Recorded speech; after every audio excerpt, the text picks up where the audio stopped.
Hiya. So out in the sunshine today, again, maybe this is British summertime. So today I'm going to have a quick look at another bit. This is the Springsteen bit. I so want to sing Born in the USA, but I don't want to get done for copyright, and I also don't really want to show my age. So we will try and ignore that. But here we have the Springsteen bit.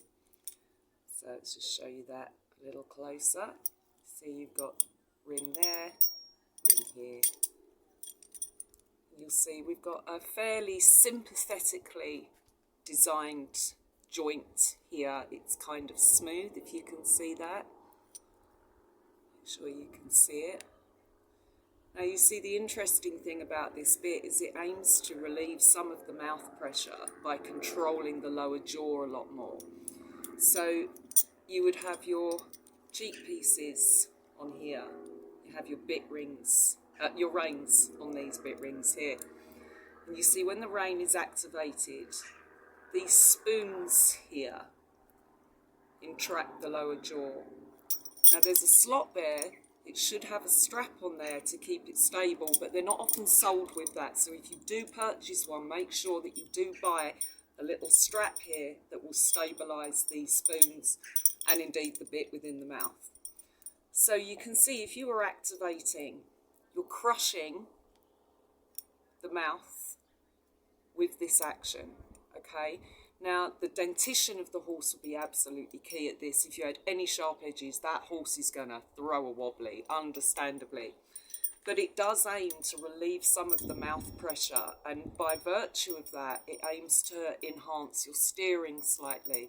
So it can work, but it needs to be handled as all bits, with extreme care and understanding of what you're doing. And again, there are certain horses that should not have this anywhere near their mouth. Male horses, with the presence of their canine teeth, indeed some mares have canines as well, just to keep things interesting, but they're going to have a problem with this, potentially. So you're going to have to be aware of what their dentition is like, and indeed what their age is like, because that will make a difference to them. So this is the Springsteen bit, used to help with the steering, but to relieve the mouth slightly. You see, these spoons won't close fully like that, unless it's on a really tiny pony. They're going to shut to about that much. But if you look at the angle here, you can see that that would be very, very punishing on that small part of the lower jaw, where the bar of the mouth is, into the chin. So it would need very careful handling indeed.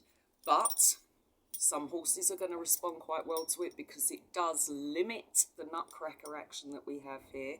And mostly the Springsteen bits are designed with a kind joint, as opposed to some of our snaffles in the UK. Which can be really quite brutal, just the joint alone.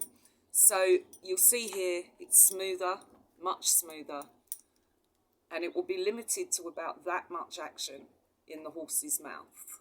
Can you see that? So in some respects, if you've got a horse that's fussy, I hate saying that, in its mouth, it's just being a horse suffering a bit. However, let's go with the terminology.